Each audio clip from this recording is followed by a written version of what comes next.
God, kill me. Hello everybody, today we're up to book 3 on the Booker Prize long list. And this was the book that, for me, started to show the cracks in the long list choices. And that book is Anne Michael's Held. Oh god. So here is the trajectory of anybody who is going to read this book. You'll read the first 15-20 pages of Held, and you'll go, wow, that was a really nice, sparse intro. And then you'll keep reading the book, and you'll realize that the entire book is a sparse intro to a larger book that never fucking comes! As I was reading this book and I realized that the whole thing was just incomprehensible, surface level, philosophical musings about nothing, I was reminded of Alain de Botton's sort of panel review of Margaret Atwood's The Blind Assassin. At some level, as a novelist, you have to think about the pleasure of your reader, and Margaret Atwood, for the first 150 pages, just doesn't do it. She doesn't care. It's almost a kind of rudeness. It's saying, you know, my story is more important, whether you understand it or not, I don't care. And every single point he's made there about that book is identical to what I think about this book here. This book was absolute nonsense. At the beginning of each of its chapters, it would try to quickly create the dynamics that you would need to know in the following chapter. It would sort of set up, alright, this character is this character's daughter and so on, this is the setting and all that. And then after that point, the chapter would just devolve into rambling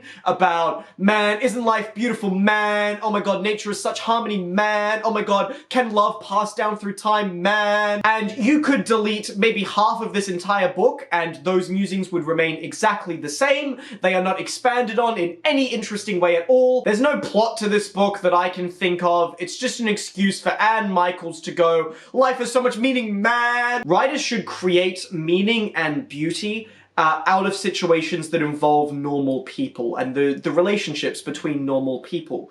Writers should not make normal people sound like pretentious poets all of the time! It's the same shit with Richard Flanagan and The Narrow Road. Every single character in this book, regardless of occupation, regardless of livelihood, acts like they're trying to think up a way to win the fucking T.S. Eliot Prize. Not only does every character sound like a pretentious poet, but every character sounds like the same pretentious poet. The war veteran at the beginning of the fucking book sounds like exactly all of the characters through the rest of the book. Look, let's just pick a random fucking page. Let's just go. 115, oh, here we are. In Mara's experience, the supernatural was purely the presence of good. The love that burns free of the corpse. Always love that tries to escape the human terror. What the fuck is this? You who seek an end to love, love will yield to business. What the fuck is that? Now we'll go back to the war veteran to find something.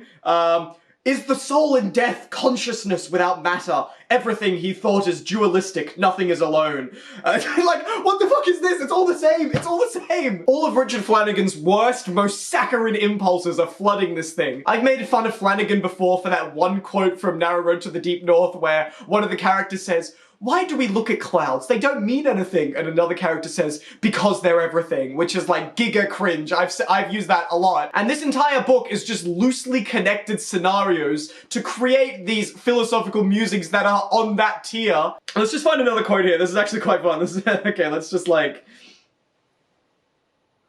Do you think it's possible for good to survive long enough, to outlast, to wait, to endure, while evil consumes itself? God, it's like a white woman's Pinterest. There's no grounding to anything. What's the point? Why should I care? I've been reading Karamazov, and every single philosophical musing in that book is like 20 pages long. There is so much flesh on that book, and this book has as much flesh as a dead dog's bone. Why even bother having characters in a book like this? Why even pretend to have a plot? Just call your characters like Penis and Gunnar and then just have them go, life's so deep, man, while they smoke a joint and lie on the couch. Like, none of it matters, it doesn't mean anything. Anne Michaels, just write a manifesto. Nice, pretty things I thought about this year, and then keep it to yourself. It is the ultimate self-importance to write a book like this. Look at this, the last fucking chapter in this book. Hang on, where is it? The last chapter, where is it? Where the fuck is it? The last chapter in this book is The Gulf of Finland 2025. Why not just say Mordor 2026? Does that change anything? Why? Everything in your book should have a point. There should be a reason for why you do things in the book. You shouldn't just say nonsense. I have nothing to say about this book, which is fitting because this book had nothing to say either. I pan this book entirely and I banish it to the nether.